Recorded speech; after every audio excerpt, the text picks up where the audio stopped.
shuraim. I am studying third standard. My school name is Daffodils International Public School.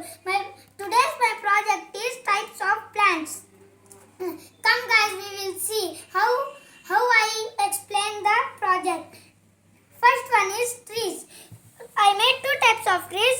First is banyan tree, second is mango tree. Second is shrubs. I made two types of shrubs, rose plant and cotton plant.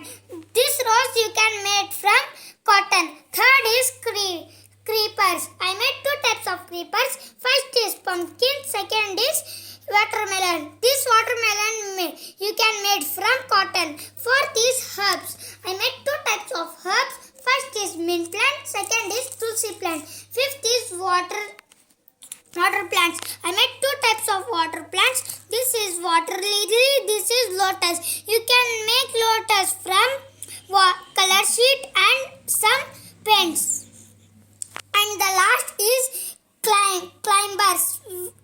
I do two types of climbers, money plant and grapes. This is made from silver wire. You can take from stationery. Any shop and stationery of nearby you. This all is made from thermocol.